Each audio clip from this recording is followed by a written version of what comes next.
Hi, my name's Corey, and this video is about making your own non-political common law identification that is backed by the full faith and credit of the United States. Alright, welcome back. This video is about making your own common law non-political identification. Here is the very first one I ever made, and this document is a document I used. It's right here. It's not a very flattering picture. When I first was studying this, I thought, well, man, if this is correct and our system of law here in the United States is common law, that's based on the Constitution, then I certainly should be able to create my own identification, get rid of or better control any government identification I have, and then be able to better access my constitutionally protected rights, which is the purpose of creating this identification. That's really important to remember. You can't drive with a common law identification. Just because you make a common law identification doesn't mean you can drive. You can travel with a common law identification. I encourage you, if you're looking to be able to travel freely, to do lots of research before you do that. Also, if you show this document to anybody in the government, likely you're going to immediately be labeled a sovereign citizen. I never use that term. This simply says it's my common law identification that says I'm from the California Republic. I don't claim any more rights than what are protected by the Constitution, and I protect those vigorously. Now, there's a couple of different types of authentications you can get, and I'm going to cover that first because it's so important. Authenticating the notary's signature and stamp is key to making this a valid document with the full faith and credit of the United States. So in this case, once you had your ID completed, you would send it off to the Secretary of State to get an apostille certificate. Another one is this one here. This is very much more plain, but it's got a raised seal right here. This is from the county recorder, and the county recorder certifies that, again, this notary stamp here is authentic, so as the signature, and this now has the full faith and credit of the United States. To get this authentication, all you have to do is go down to the local county recorder's office and ask them to authenticate for a notary authentication, excuse me.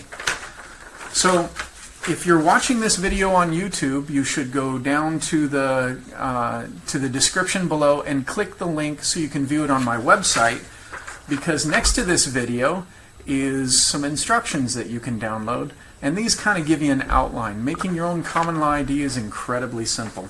So you'll see that this matches here, and I'm just going to go through my ID, what I have. I have a picture. Think about the size of a passport picture in the upper right hand corner. This small lettering right here, this is Article 1, Section 1, Declaration of Rights of the California Constitution. I have a label for my given name. It's Corey Brandon. Now, growing up, I always thought that was my first and middle name, but the reality is that is a given name, and it's very important to know the distinction. If you don't know the distinction, look it up. It's important to learn that. And then the family name, you can also use surname, but I chose family name. It says I. Below that, I have a label conceived. In common law, people would identify themselves by the date they were conceived. They would identify their slaves by the date they were born.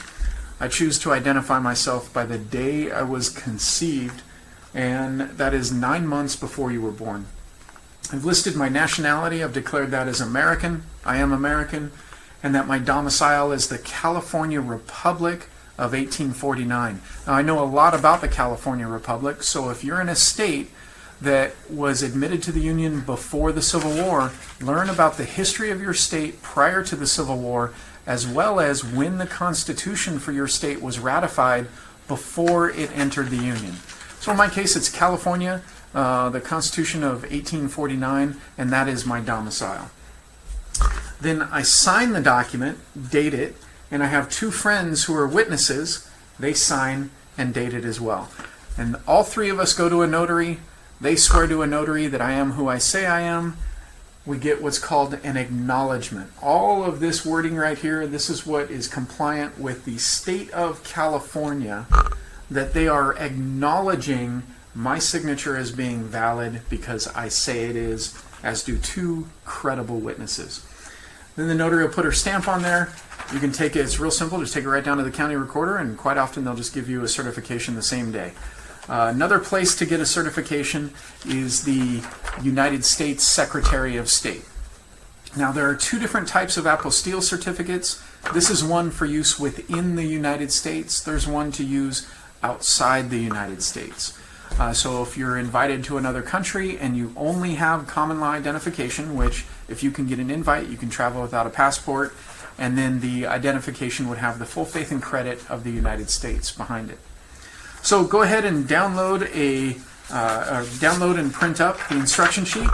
It's called Real World Common Law Activities. Look forward to my next video, because what I'm going to do is show you how, once you've completed your identification, how you can actually use it in the real world to send yourself a common law, non-domestic, general delivery letter. Hope you have a lot of fun, and please send me pictures of your ID.